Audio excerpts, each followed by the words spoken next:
welcome to all of you. Mike Cavalli here with Jeanne upstairs or around us or uh, wherever they are in the field. And since we are the field, we are there also with them. So today we're obviously going to connect with spirit. Perhaps there's a loved one you want to connect with. Let's see if we can connect with that person or persons. I've got a few people here already, which I'll give you some info on in a very short while. We'll also talk about the two channeled messages that Jeanne gave us this week, which was to do with All Souls and the long promised simulation. Are we living in a simulation? But before we do that, I just want to give a heads up here to Colin Walker. This is his book, An Index of Spiritualism, an A to Z Index of Spiritualism, which you can find ethericweb.com. A very good read it is too. And hello, Elizabeth. Elizabeth is here. Welcome, Elizabeth. And also, let's not forget good old Linda in Oz, 5 years in heaven. She had a near-death experience, and she tells her story, her account of what her experience was like in heaven. She was there for 5 years of our earthly time. Obviously, in the higher realms, that time frame is a little bit different. But anyway, it's just nice to see Elizabeth's here. I know Elizabeth very well. Thanks for popping by, Elizabeth. Let's first of all, let's talk about the simulation that Jeanne said that we live in, or answered the question, do we live in a simulation? And the answer is a resounding no. As she said, we're not a piece of code. We're a living, sovereign soul with consciousness. We have feelings. Code doesn't have feelings. And so she goes on to say that this was a problem that was really created by science when there wasn't a problem in the first place. And of course, what it does do is get all the so-called intelligentsia thinking, and then they start expanding their ideas without any foundation whatsoever. The idea of we're living in a simulation, she said, on the other hand, we are kind of living in a simulation, except we have to look at the word simulation, and we have to look at the root of the word simulation. And it's simulare, a Latin word meaning similar, replica, copy, all of these things. And she goes on to say it's a replica, a copy, and so on of the higher realms that we live in.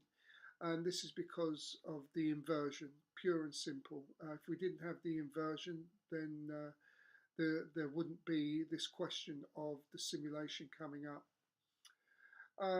We look at another aspect of All Saints, All Halos. This is a beautiful day. And yet, when we talk of inversion, the dark side has inverted this and given us the 31st rather than the 1st. It's given us the 31st of October and turned it into Halloween.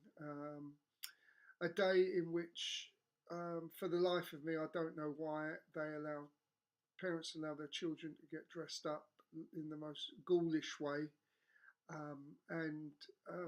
What you're actually doing is allowing the darkness to harvest the energy. And so it's not harmless fun. It's just like all these other ceremonies like CERN, Super Bowl, Eurovision, all of them. If you have a look, they're really rather quite dark if you know what you're looking for.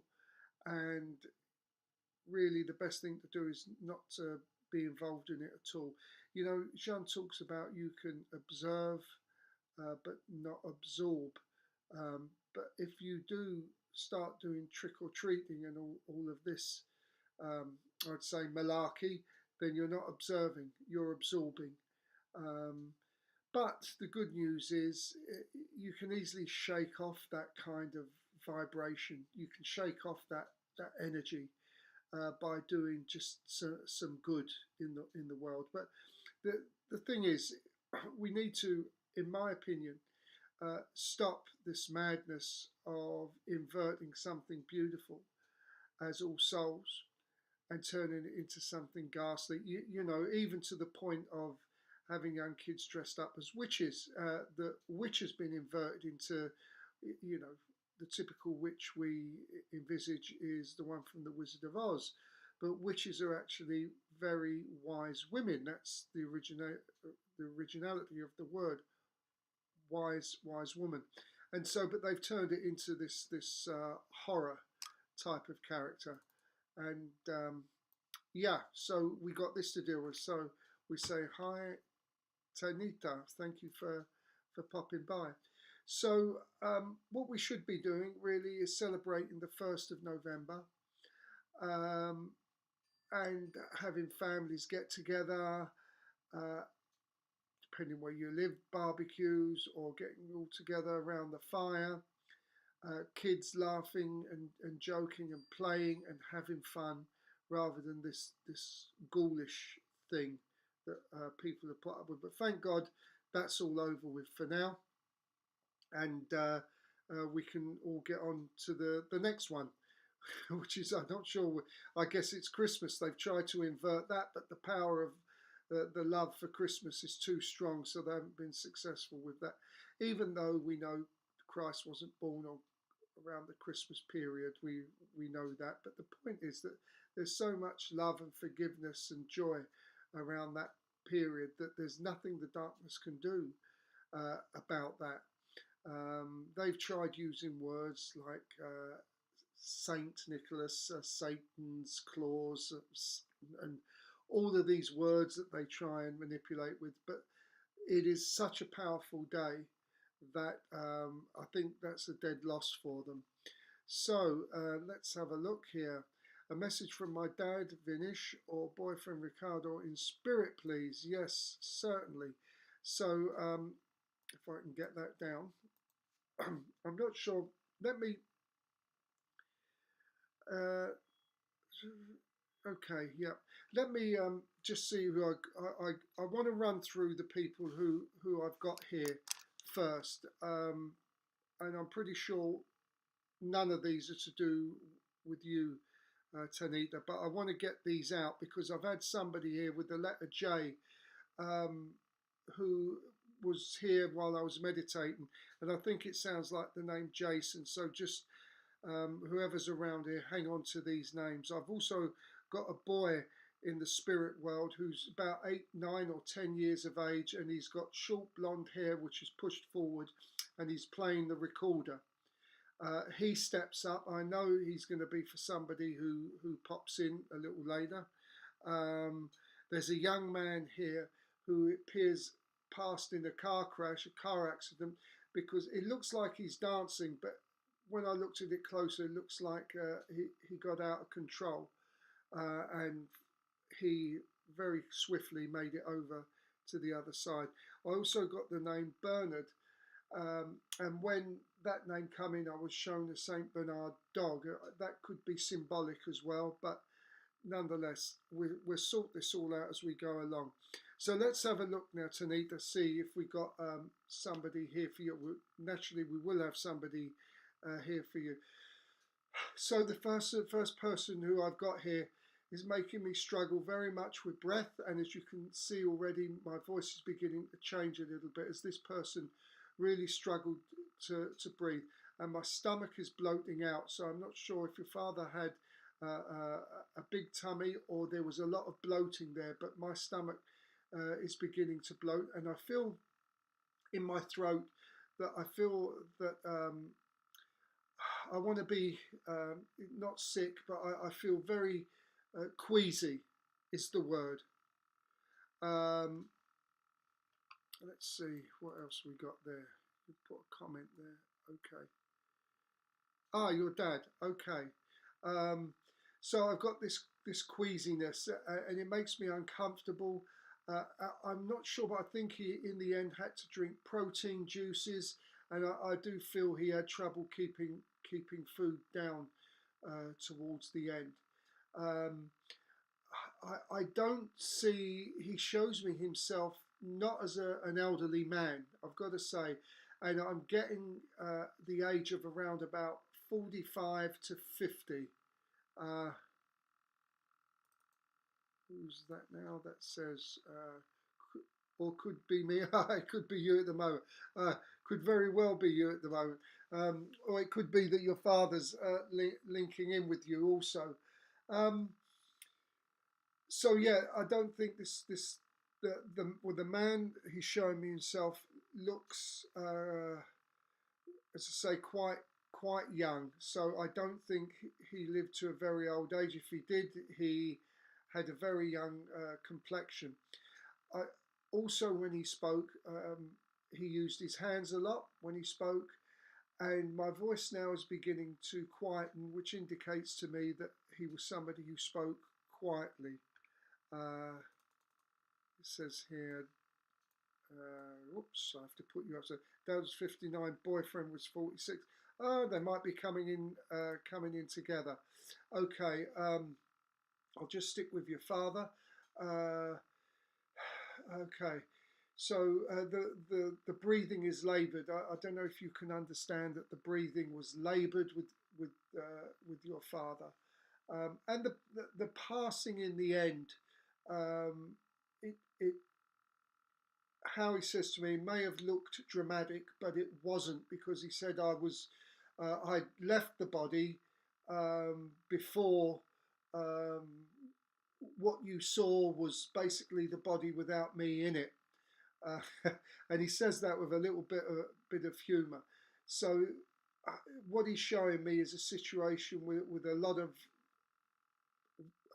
medical staff around, not in an emergency way, but they're coming in and out and just checking. And I think that they decided to let him go peacefully. Either this or this was a home and environment where the family was around. Either way, there was a letting go of your father, and it was his choice to let go. He was ready to go. Now I want to see, there's something else there before we just try and connect with your boyfriend. Let's have a look here. There's something else here that he wants to say to you. Okay.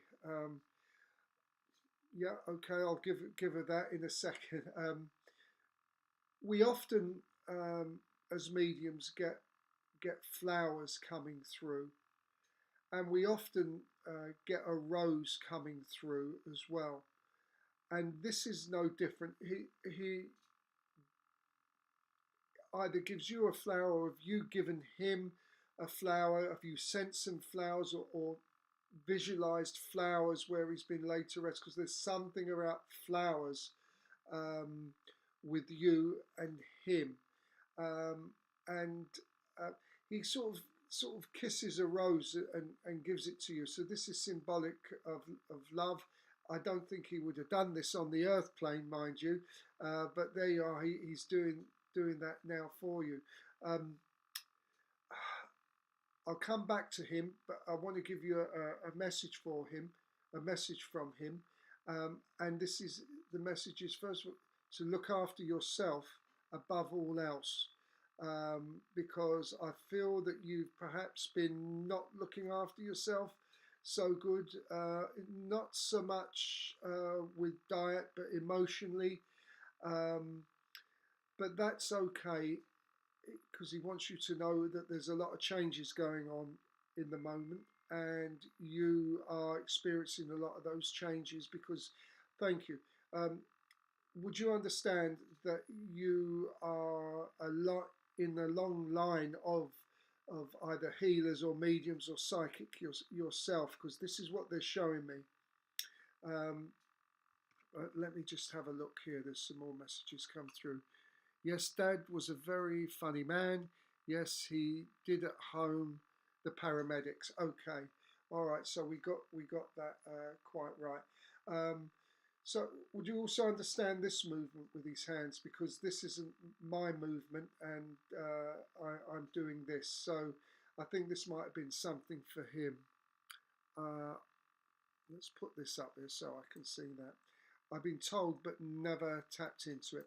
Okay, well, look, I think you will in your own time. I think you will. I think there's a long ancestry, and I think it's on your mother's side. So if your mother's still with you, ask her about this. I think she'll be very cautious about telling you. But this goes back generations and generations.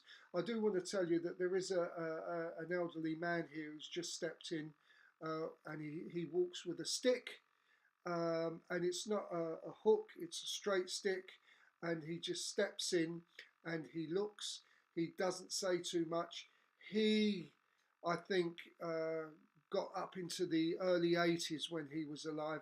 I feel this is a grandfather figure, and we was talking about your mother, and I think this would be on your mother's side also. So this person's here. This person was a simple kind of person in his life and how he approached life, but wasn't a stupid man. And people would come to him for advice, and also get a kind of sense that people would come to him to settle disagreements sometimes. Uh, yes, your mum is also gifted too. Yeah, I think that's where you get it from. So when the time is right, you will start to develop that gift. But I think there's some more earthly things left for you to do before you venture out in that way. Or, it'll come to you. You don't have to look for it. It'll come to you when the time's right. So I want to get onto your boyfriend. Um, he still steps back. He seems to be somebody that was okay. Would this be the guy that who I saw earlier? There was this kind of motion, and so it could be dancing, could be having fun, but it could also be interpreted as someone in a fight. But the final image that was shown me was something to do with a car, and something that happened with the car. Now, if it's not with you, don't worry. It's just because that guy's there. That person could be your granddad, the earlier one. Okay, so let's carry on and find out more about your boyfriend. Now that was a friend that passed in a car accident. Okay, okay. Well, they're all popping in to see you today. So let's see. Your boyfriend obviously is a very quiet person here.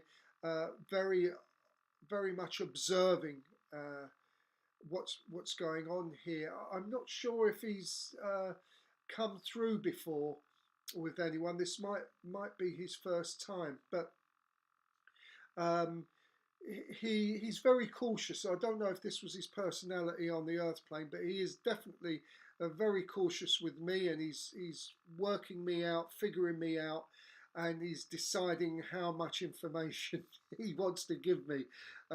So this was somebody who you had to have trust. You had to have his trust, or he really wouldn't tell you too much about himself. So hopefully this will give you some idea that he's here. But I have to be perfectly honest, he's not really saying an awful lot. I want to see. He shows me cigarettes. Now I don't know if he smoked. He doesn't show me he's smoking, but he shows me cigarettes for some strange reason, and you might know the reason for this, but we shall see. Okay, let's see. Okay, how amazing. Um, and so you say, not really. What was that? Not really too. Yes, that's correct. That wasn't. He wasn't very open. Okay, he smoked like he smoked like. Well, he's not. He's not showing me him smoking now. Um, so that explains why he's showing all the cigarettes then, because I saw boxes just lying around. Okay. Well, he's here, so let's see what he has to say now. Okay, as he draws a little bit closer, um, I want to try and feel this person. Okay, okay. First of all, I want to say he gives me the number 2. So I don't know if this is how long you were going out, or this could be something to do from the time of diagnosis to the time of passing. But there's certainly he wants to give me the number 2 to see if that's significant with you. So just hold on to that. I know you said he was 49 when he passed, and I feel heavy on the chest. I feel pressure here somewhere. Now it's very easy to say as a medium, and I'll always be transparent, but it's very easy to say that when he smoked like a chimney, that that he probably had some form of lung cancer or something like this. But I have to be transparent and say he doesn't give me that impression. He just gives me pressure on the chest, at the front of the chest. So I think there was something to do with the heart with him. Ah, there you are. Yes, he had a heart attack. It's been 2 years since he's passed. Oh, God bless him. He's given me more information than than I first thought, but he's doing it in a very cryptic way. Okay, let's see. As he draws a little bit closer, let's just see what he wants to say to you. Well, he gives me also the month of January and the month of February for two separate events or anniversaries or something like that. Okay, she says that's him. Okay, super. Well, there you are. Proof of survival. He crossed over to the other side, and life goes on. And so he won't forget you. That's for sure. And you know, I want to just clear up this thing about always cryptic. Oh, he was always cryptic. She says. Let's have a look. Yeah, always cryptic. Yeah, he's certainly that with me. Now you see, contrary to what a lot of mediums say, it's my experience that they don't threat. They don't threat when they leave the earth plane and they leave their loved ones behind here, because over the other side, everything was, is, and will be is simultaneous. And as a rough guide, just as a very, very, very rough guide, you know, 1 year over here is, I think, like a minute or a day. I can't remember anymore. So if you know, someone passes 10, 15, 20 years ago, for them it's like you coming in home in a few days' time. The only reason mediums pick up that he feels sad or she feels sad because they can't be there with you and can't hug you is they're showing their personality of how they were when they were on the earth plane. It's my experience, it's nothing to do with them missing you, because they're not over there long enough for them to miss you, or for you the other way round. So rest assured, in a loving way, he doesn't miss you. I guess that's his humour as well. But you have much work to do here on the earth plane, and it's okay to move on. I want to bring you also a baby in the spirit world. I don't think it's with you. I don't think this baby touched the earth plane, but it's either associated with him or you or your family. But there's a babe that never made it to the earth plane, and this babe wants to be recognised also. So take that, take all their love, and feel their love. You will feel a drop in temperature when they're around. You'll feel perhaps a tingling up the spine, and you'll probably feel the. I'm doing this as well. I don't know why I'm doing this. This isn't my my hand movements either, so somebody here is doing that. And in bed at night, you will feel this breeze that goes across your face like this. This is your loved ones getting close to you. My voice is getting very dry. It's getting very tired. So either, I think this is your father again, towards the end was very tired, and his voice would sound very tired. And again, it's a big effort to get wind up here to speak and to communicate. So he's going to step back now. Again, they give me January and February, so if you can't take that right now, just hang on to that. Let's have a look here. Not sure about the baby, but the baby had come through many times, not being able to point who had the miscarriage. Yeah, it's very strange this, because he was very tired. Okay. I've worked in many spiritualist churches, and so I attended many spiritualist churches, many divine services, and 3 mediums have told me about my sister in spirit. And not as far as I know on the earth plane, I never had a sister. And my mother never told me that she had a miscarriage. I don't think she would have told me either. So I understand that. So yeah, there's somebody in and around the family that has the babe, and the babe just wants to pop in and say, "Hey, I'm here," you know. February was Dad's birthday. Not sure about January. Okay. Well, Jan and Feb come in, but so we've got Feb. Okay. Well, I think that's about all there is with your people. Perhaps January will be my new job I'm trying to get. Well, let's just take a quick look at your job while we're here.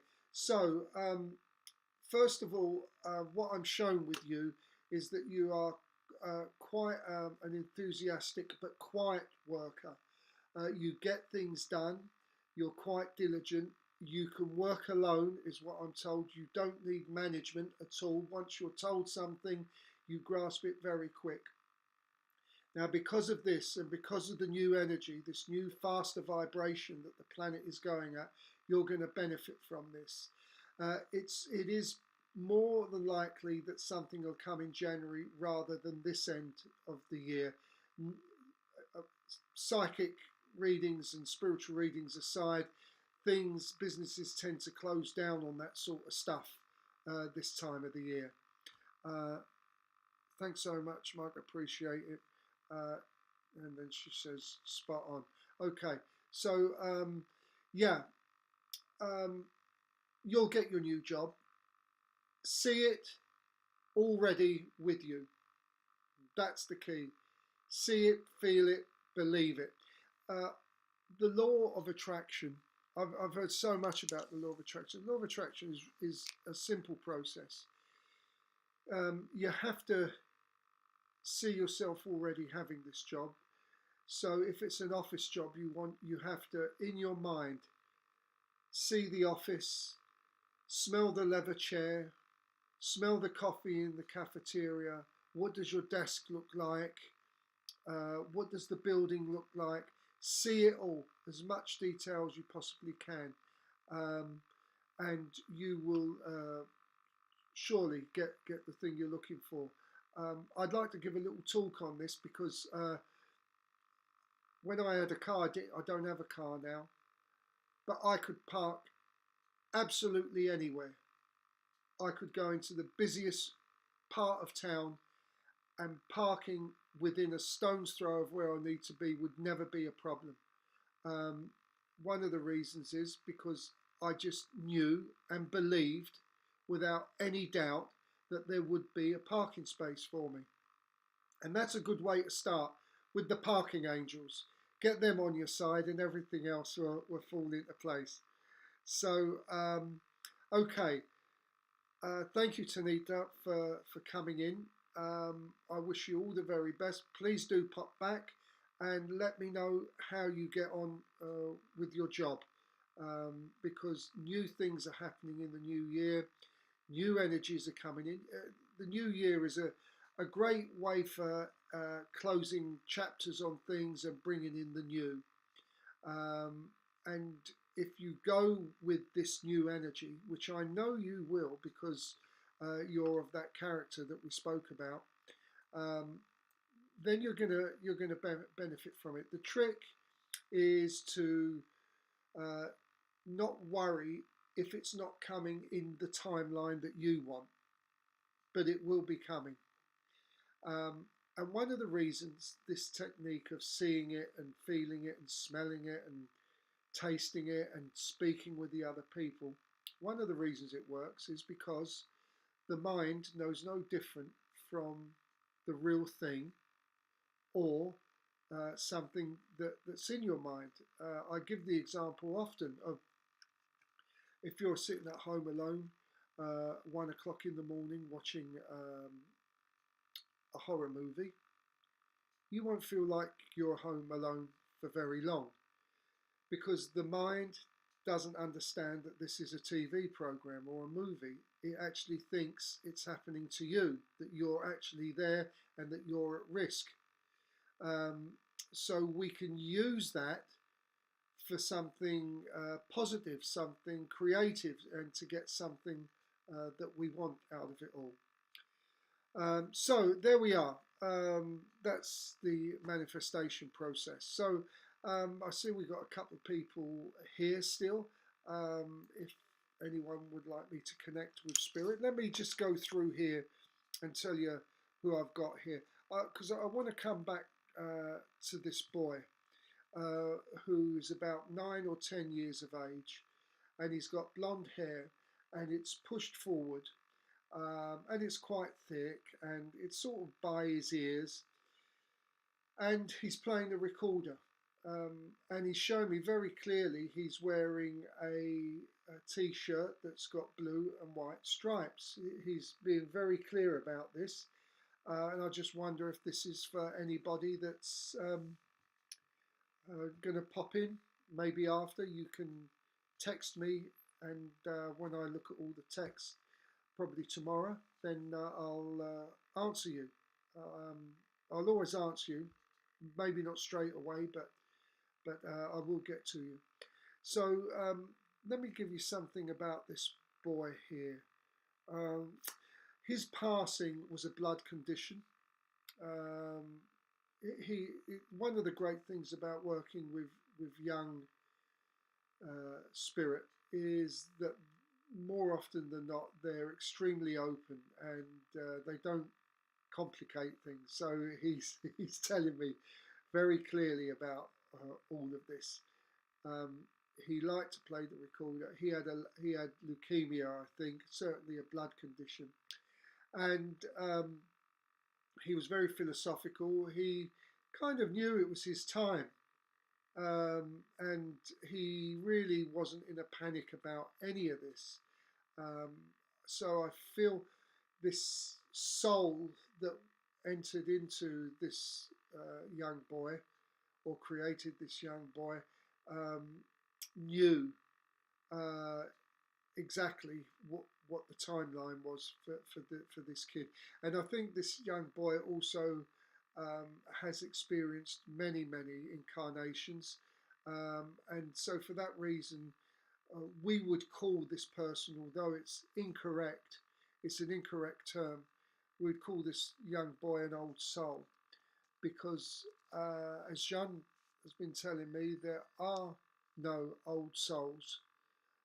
There are souls, and yes, not all souls are equal. Some souls are built to do certain tasks. So, for example, the soul that chose to enter into the body of somebody that was called Jeanne d'Arc or Joan of Arc um,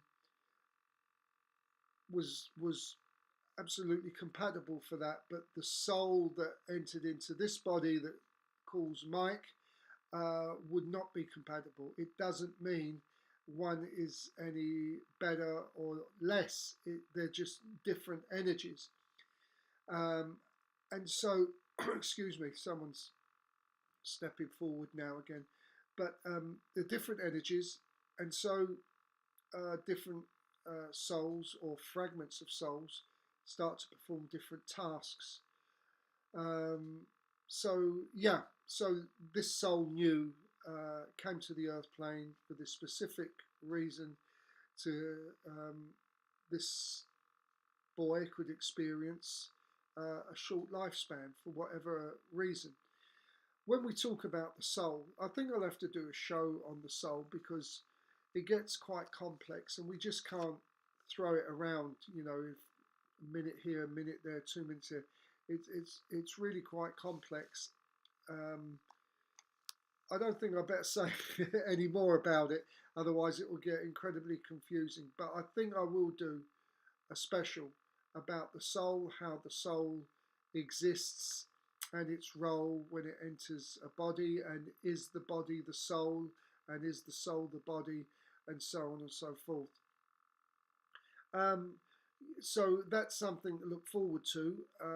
Might not do it on YouTube, might do it via Zoom, in which case we can know we got a group of people there who are really interested in this subject.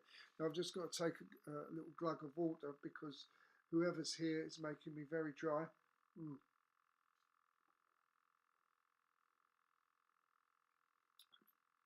Very dry indeed. Okay, so that's the boy out the way. Let's see who else. Let's see. I'm going to ask somebody to step forward who is not through one of these people. Okay, let's have a look here. What we got is Mike, I have a young man very dear to me. He is off the rail due to his drug addiction, but that in some ways his soul has left his body in some way. He has extreme paranoia, off the rails. Yeah, I think, oops, I don't know how to get you down there now. There you go. I think what happens is there's a soul change, and that's quite common. And I think what they're doing is perhaps trying to find a way to bring him back without damaging him further. Of course, when you're dealing with an addiction with drugs, then there isn't the clarity of mind, and we do need clarity of mind. However, I would say all is not lost, and I just want to put your picture up again because I can see the energy in the guy there. Okay, so I just want to see there. I want to see the psychic energy that's actually around him. So I'm going to put you down now. Okay, so I think this has been going on for many years, and first of all, I want to say that as difficult as it is, I think again this was an experience that was pre. They say life contracts. I mean, they're not contracts like we expect them, but it was agreed upon to experience this for some reason.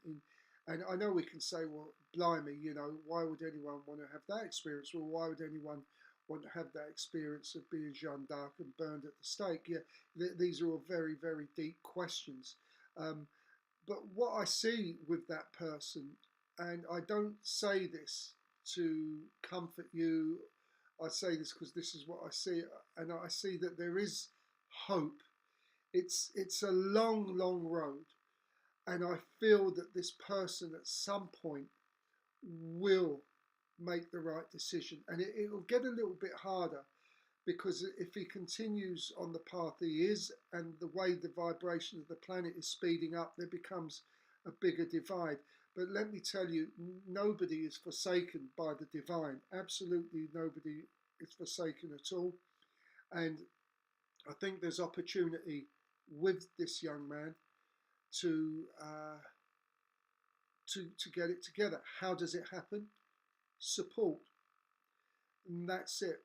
All we can do is support him, and when he's ready to make uh, that decision can be made by him.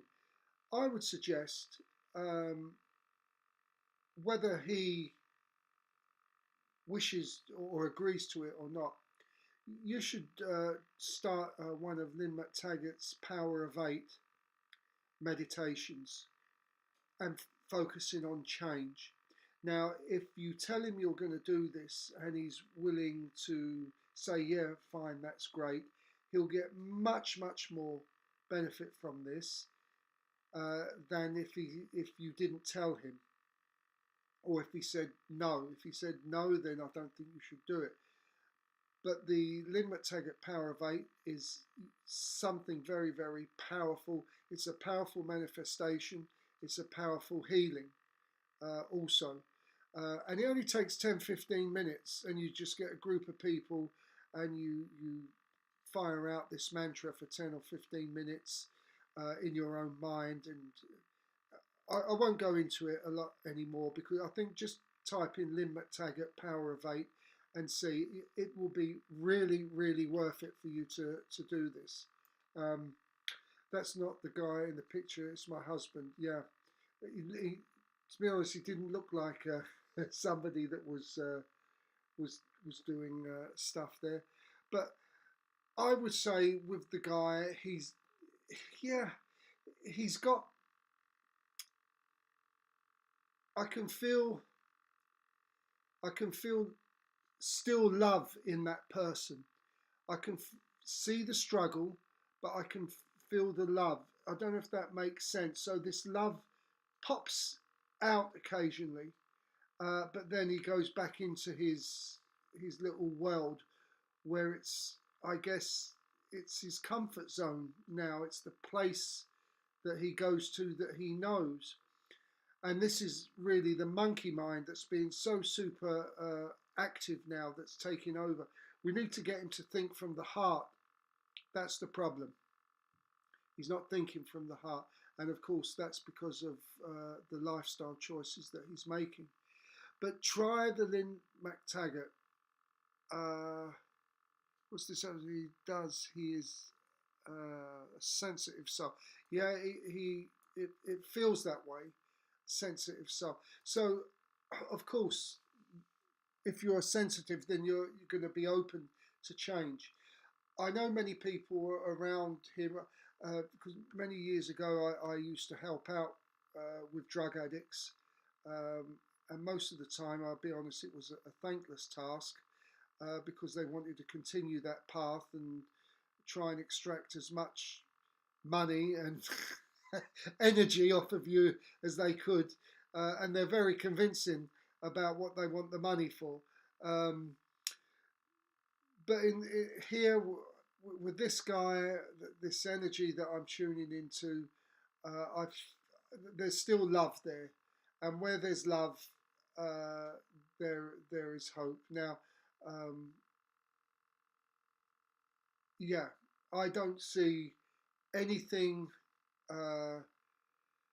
Let's say, for want of a better phrase, evil around him. It's just simply an addiction and a low vibrational energy which he's got to come up. So please have a look at the Lynn McTaggart Power of Eight.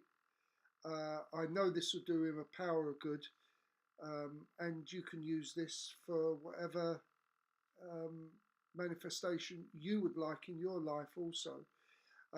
My wife had some great success with it. It was something to do with school. I won't go into the details, but because it was for her, it was best that she didn't take part in the Power of Eight. So that's why it's best that your friend doesn't take part in the Power of Eight, but you gather a group of people and you do that on his behalf. and you'll see some great results with that. So anyway, yes, so that's all I can say about that. But with that chap, we send him healing.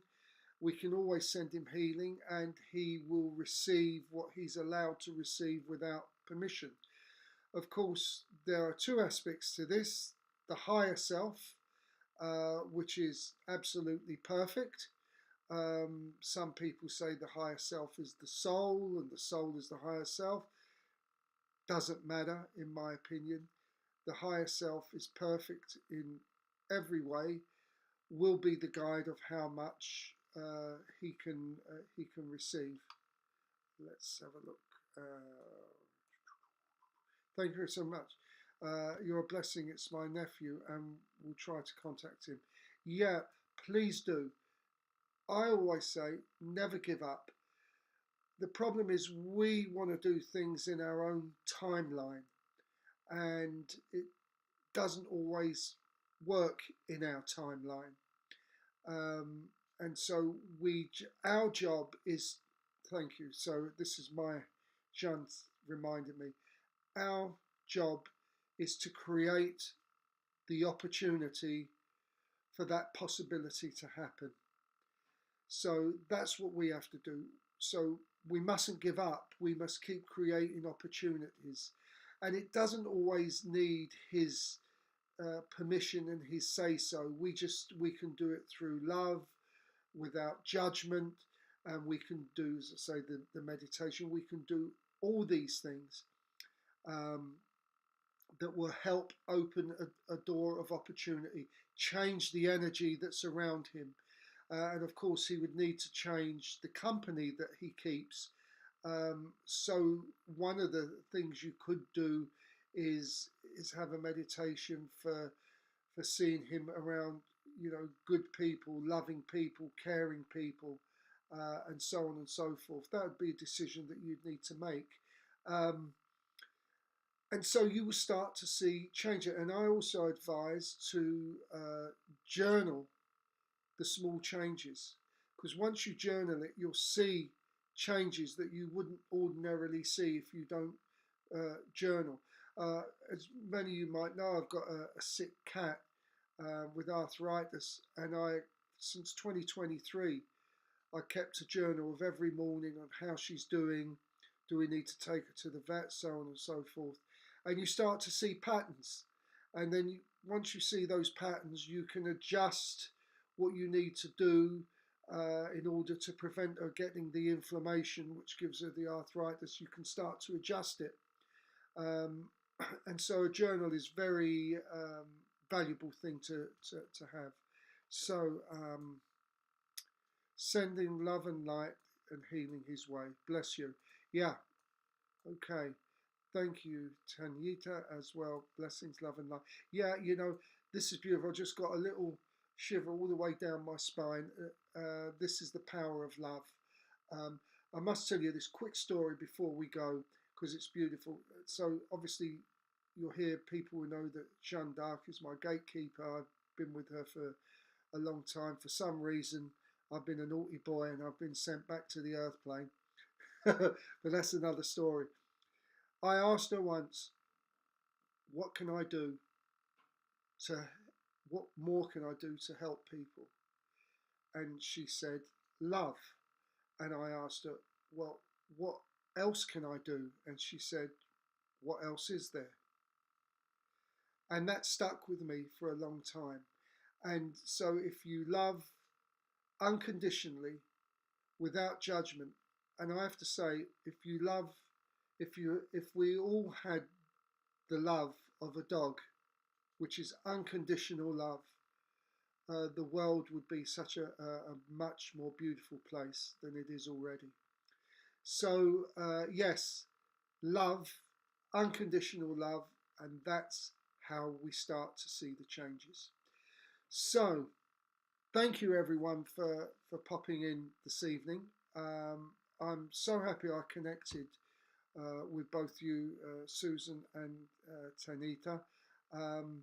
I'll be back next week, and we'll continue keeping this veil that separates the two worlds we keep it open, and we keep it flowing. And I can assure you, everyone, if you practice, you can connect with your loved ones in spirit. This is not an elitist occupation.